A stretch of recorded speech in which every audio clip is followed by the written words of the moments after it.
Hello, Ash, and welcome to Filmteractive Festival. It's great to have you. Thanks for having me. It's great to be on.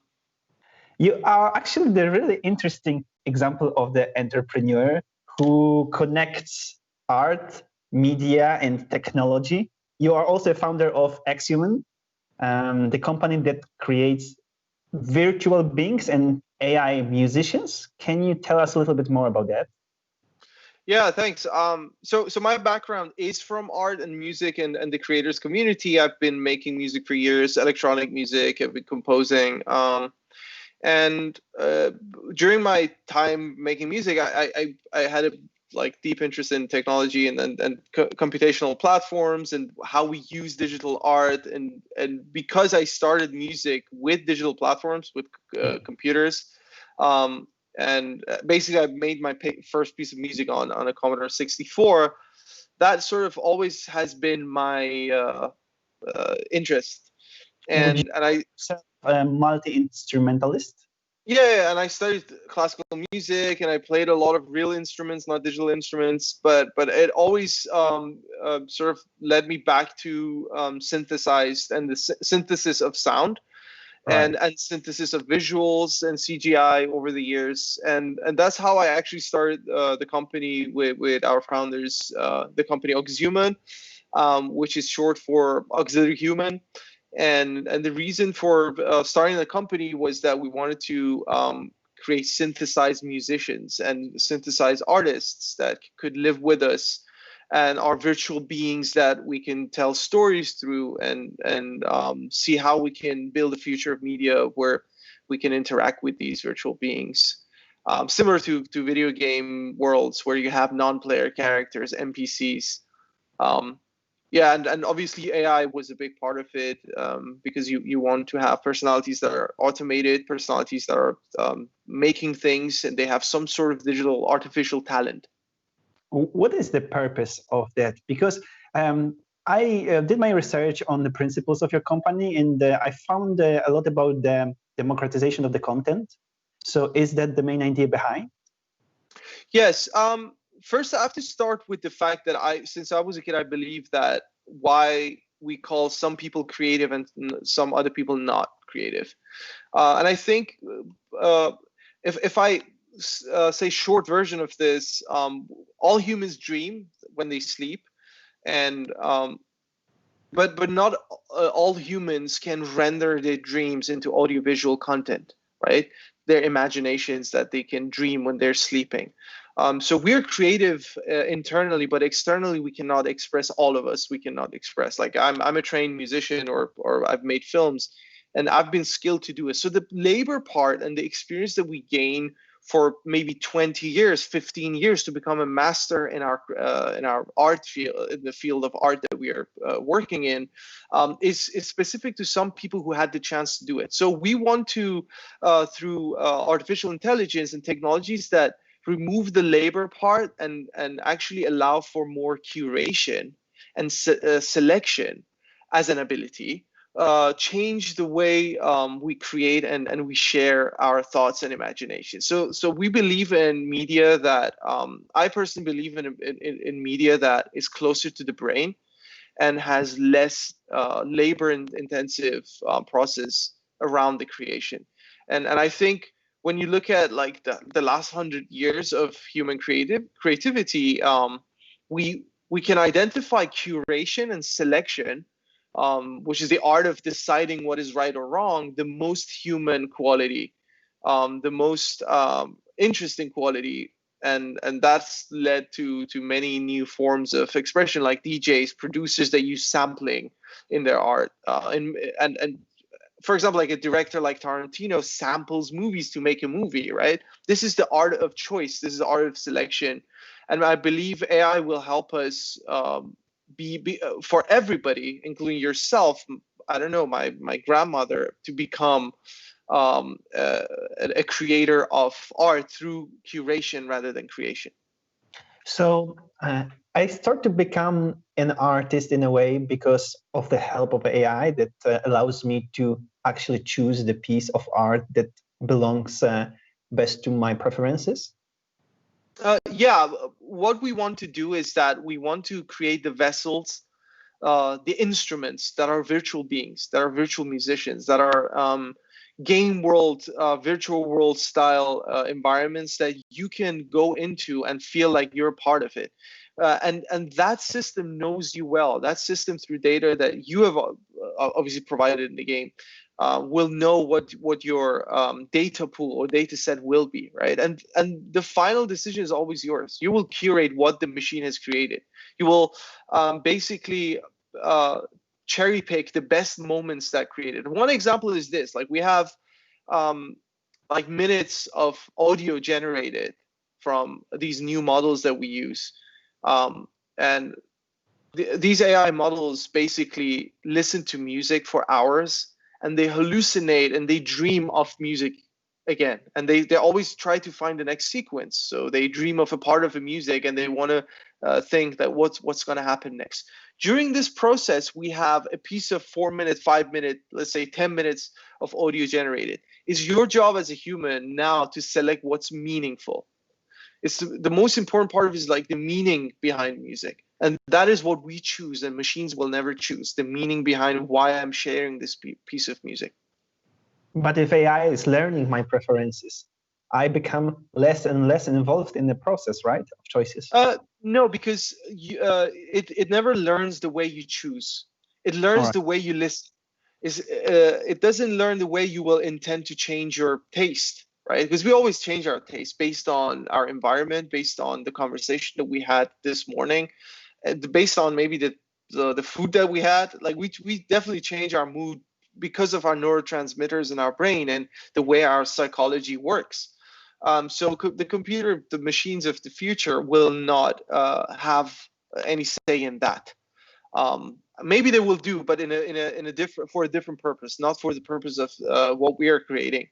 For the time being, the most important part is that computers can help us with the big part of labor that we spend years and years on, and we spend so much money on to learn and create a craft, while we're hoping that economically we can make something out of music. And that's just simply not true for everyone. That's simply not something that we can promise to everybody. Are you disappointed with the process yourself based on your experience?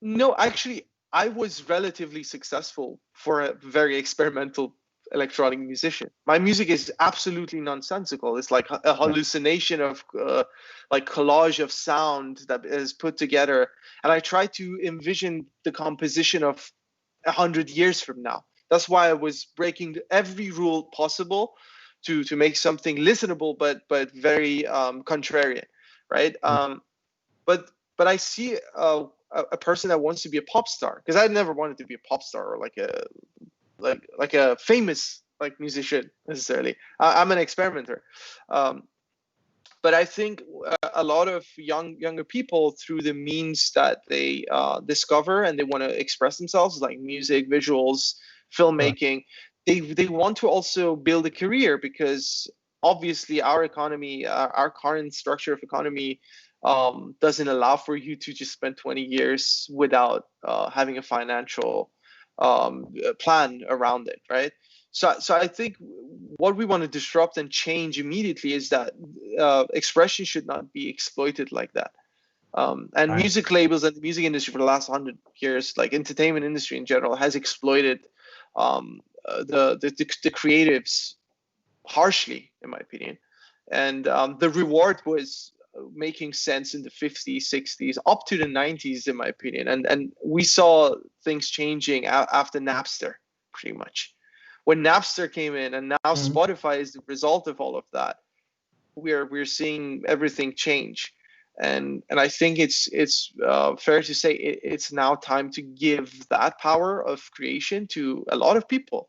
It's going to be like tweets and writing, in my opinion, were something that bloggers did, and before that writers did for bulletins and magazines and newspapers, and everything will become democratized to a point that we realize, do we actually want to do this? Are we going to be like deeply crafted musicians? That's when the real musicians of 20 years from now, 50 years from now, are willing to spend 20 years without financial outcome. But most of the other people that just want to express themselves and maybe have a one-hit wonder situation and go out there and like enjoy the culture around music, they will have a streamline of generated AI music and AI visuals. Right. I can imagine that the whole process of generating music by AI is real complex. And I don't want to go into the details, but I just would like to find out where does the database come from? So if we talk about AI musician, how physically is it possible for this virtual being to compose the music? Yeah, I argue that we have more than enough permutations and possibilities within the recorded music that exists in the world, Right. that we can use as a knowledge and a sort of transformed language that we can use for AI models. So And you that, use internet as a source, right? yes, obviously, like the audio from the internet is more than enough. Like I really have to emphasize, it's more than enough to build a language around new music that is going to be new instances that is going to be created. We don't need a vast amount of imagination beyond what we have to create new instances that are randomized and they actually are observed as new forms, right? And the trick is here. Remember this: the machine is not creating anything; it's randomizing a lot of things. We are, in a sense, creating by choosing what is meaningful. We are still finding meaning in it. I can right now. I'm in a position where I can make a record a day, an album, a full album a day. But that's because I only observe, because I only select, I only curate. And this is going to happen with movies as well. We're going to have an AI model in 5 to 10 years, in my opinion. That's being generous as well, like with the time. But 5 to 10 years, I believe there's going to be a director that is sitting in an editing room, and a set of servers, neural nets, are giving the team that is editing maybe 500 hours of footage, right? Out of that 500 hours of footage, this filmmaker is going to make a film. And this film has never been shot anywhere. It never had any actors. It just had a simple conditional rule at the beginning, which said, give me this amount of moods, this amount of spaces, these conversations. This is the basically brief that we can give to AI models and get what we want. A good example for it is GPT-3 models by OpenAI, which recently has caused a lot of questions around. Even coding can code itself.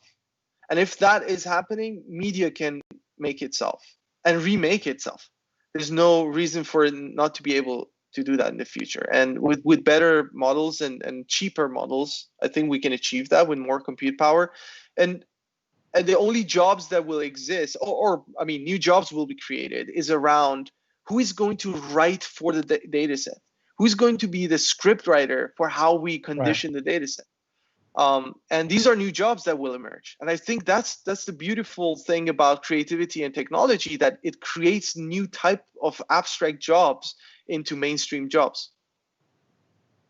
Hey, I was just thinking, if I would like to become a curator of my music choices, if I would like, for instance, to become a DJ without having any knowledge about actually sounds in the music, can I still do that? What would I need, and can I be successful? I argue that most of the DJs I know, they don't have knowledge about music already.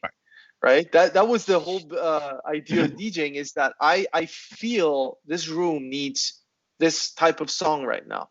And I don't know what scale it is in, or like, I don't care if, like, I just feel it's right. Yeah. Do you see where I'm going with this? It's like the last 10 years of our world has turned into feelings about something. Like, we have a sense of what is right or wrong. So what I mean, I respect the fact that I'm a classical composer, and like I've done composition for many different things, and of course it does help for me to be technically equipped, and to be able to make something with the mathematics. But I don't think a DJ needs that. Like a DJ just like selects the best parts, and humans, in my opinion, have that ability. I don't think my grandmother is any different than Diplo in that sense. Right. And what sort of music can be actually created by AI? So I just listened to some of your projects, especially Yona, and this is very experimental music. So it's far away from what we would call a popular music. And my question would be, like, is it just a matter of your choice? What sort of music, what genres you're going to use to create your music? Or is it always be more experimental than mainstream? First of all, the focus of Auxuman was not like to be an AI music company. I have to say that. We are a virtual beings company. We want to create virtual worlds. And one of the qualities of these virtual worlds are generative music for the people who are going to use these virtual worlds. And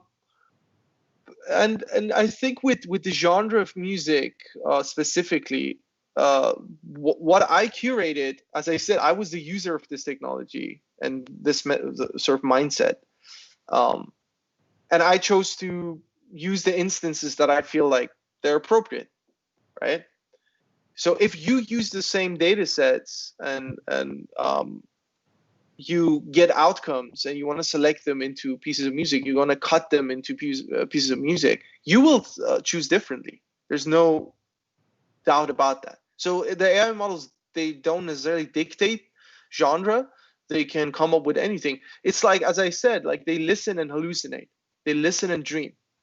And we're observing them do that. So genres are not a limit. Like no matter what like data sets you give them, they will respond with something that is slightly new, but it resembles that genre. So if I cannot remember my dreams, the AI can help with that, right?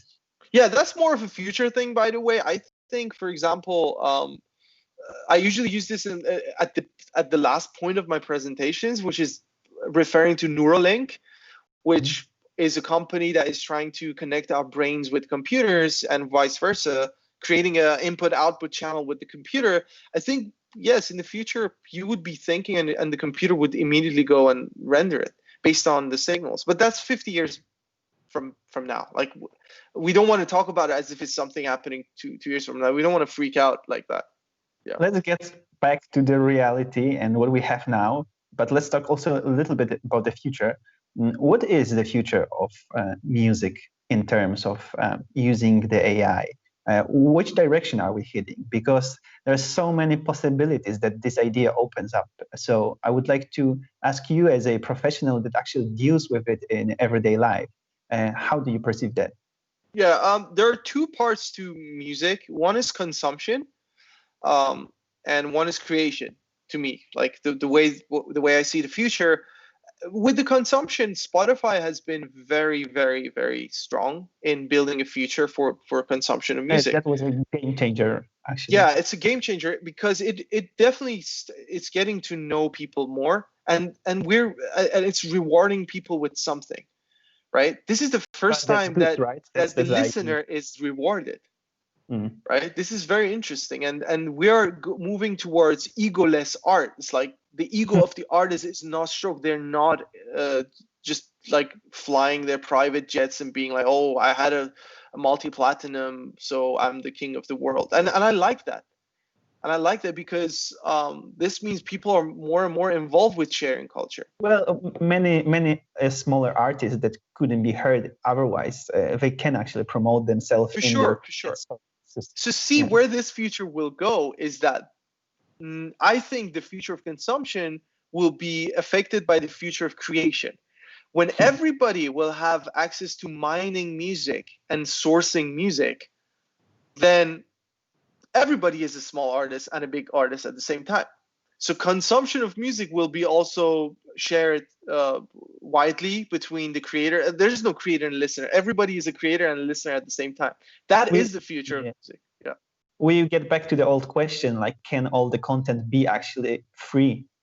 for the Yes, listeners. and that is the only way, because if Yeah. I am a creator and a listener at the same time, there will be no exploitation financially, and everybody gets a share of it, which is finally, gradually, it's going to be free, right? And I think this is controversial, but as I said, in terms of consumption and creation, if they unify in the future, in the far future now, this was the short future, in my opinion, it's like 5 to 10 years, we will hear the news about this, that creation and consumption is the same thing. Like, I'm both a musician and a music lover, right? And I think in the long term, music will be dominated by the consumption of music will be dominated by the way we experience computation, whether it's through a brain sensor or whatever it's going to be. Music is going to fall into that, because music is purely going to be digital data. It's going to be digits, pretty much, and it's going to be code. And when that happens, I think we're going to remove the sound element. And that is going to get very interesting, in my opinion, because we have direct to brain stimuli, digital stimuli that includes music, visuals, and we can internally imagine a lot of things. And again, that's far in the future, but I think these are steps towards unifying our sensory experiences with data and computer creations. Do you think that nowadays in our creative industry, achieving the idea of the free content and the open source sort of database that we can use for creating the music, but not only for that, is that actually doable? Like, can we achieve that in the near future? Because I have that feeling that that would be tremendously hard. It's very hard. It will be difficult if you're following the label model and the sort of achievement model, where I sell records and I change people's lives while the label is actually profiting off of it. It will be a bit difficult to. So the theory is that the labels are not doing much, so let's get rid of them. I mean, I don't want to sound like a revolutionary, like anti-label person without the sort of required research. But I've experienced it firsthand, so I can say as a musician what I feel it's appropriate for the future is that labels who existed like since the 1900s, early 1900s, up to this point, should not exist the way they exist right now. That's the whole point of the internet, Twitter, Facebook, social media. That's the whole point of creating these platforms. And mediators and tastemakers like labels, what they do right now is just create validation because of their old portfolio. For example, like I'm a label 20 years ago, I had these many good artists. Just because I had those artists, if I release content from this new discovery that I had, everybody should listen to it because I'm saying so. Well, to be honest, in this new world of like millions and millions of artists on Spotify, who the hell are you? You know what I mean? Like, why should we listen to a tastemaker that is from a whole different generation? So I think Gen Z Alpha will realize that and listen. I think they will listen to music and discover music through games, through the social media of the future, through platforms that are interactive. They can communicate with the artist in a gamified way rather than reading a blog. And like my back in the day, like we used to read Pitchfork. I mean, who reads Pitchfork? You know what I mean? To discover music. You discover music either on visual content, on social media, before COVID, in a party. These are the real means of discovery that are the classic means of discovery. It's like through multisensory and emotional connections. You have probably a lot of tracks that are your favorite. I was going to ask you about your preferences and about how does it work with the AI? Is it the one-time experience or is it something that you actually record and listen again and again? Is the whole idea of AI just to create the piece of music? That's a very interesting question. It's like, does AI create classics? Yeah. I think so. It's very, very capable of doing that. Do you know what makes something classic, in my opinion, is melody and harmony. Our brain is trained over thousands of years to find patterns, right, in sound. in sound and music. And even when we listen to birds, we remember what pattern they sung. That's how it sticks into our mind. And the reason it sticks into our brain is that it's the perfect stimuli in terms of sensory input. So that's why we care about resonance, right? Something that resonates well in terms of frequency, it sits into our brain really well because our structure, like our sensory structure, is trained to do that by nature, like by inheritance. And when a melody is perfect in terms of resonance, it falls into in the melodic pattern that our brains likes and absorbs. That will become a classic, right? Like that's like the perfect melodic and rhythmic pattern that our brain will forever remember. And I think we will find instances in AI-generated music that will contain that melody, and it's our job to pick that because the computer simply does not have that complexity of sensory acknowledgement and scanning of resonance the way we do. Maybe somebody is going to make an artificial version of that. I don't know, but because we do have that, we can curate and select that melody, and that's going to become a classic. So it's like when we talk about drum machines, right? Drum machines did that. Like drummers were super pissed off because this machine you could just like press a bunch of buttons, like it would give you a groovy pattern, right? With the shuffle, cool, right? Feel, with this swing, and it was really interesting. And this is drummers were really excited about it. yeah, exactly. And now I think we're facing the same thing. Now finally we're saying, here you go. There's a whole package. It writes lyrics. It sings the song. It can have a voice. It can express itself, and it has a face, right? So the idea of virtual beings that are AI driven, it's about that, and we select what to do with them. Yeah, I'm just curious to know if I use AI. Can I use it to the extent that it will actually create the music for me? Depends on my mood, depends on what I want, just the original piece of music that is actually perfect for me to listen at this particular time. I mean, without actually choices. Are we going that direction, or maybe we are already there? Like, yes, we are already there in consumption, but in creation, we still have work to do because what you mentioned are data points. And right. Data points are interesting in a way that they're similar to cooking, right? You have ingredients, you have a certain amount of it and certain types of it. And the better these ingredients are, the better your cooking will be. And I think with AI music, it will be the same thing. You have an hour in the day, an occasion, a mood or feeling, certain types of friends that you have. And these are valuable data points and can trigger different data sets. So you reckon this is the direction that we're probably going to hit soon? One of the directions that are available very soon, I think. Within the next 2 years, there are definitely tools that are, for example, like if Splice, the company that offers samples, if they actually build up a more data-oriented, data-focused library that is interactive, with your mood, with your time, with the type of music that you're making, the story that you're telling, it will become more and more visible, I think, in the musical creation.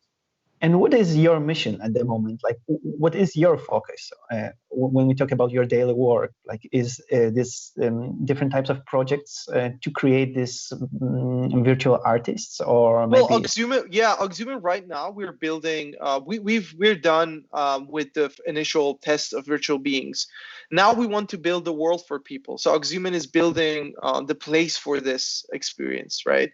And the place for everybody to be able to use the Auxuman's app and be able to go there and create music, create virtual beings. So we're talking about the platform that actually allows it to.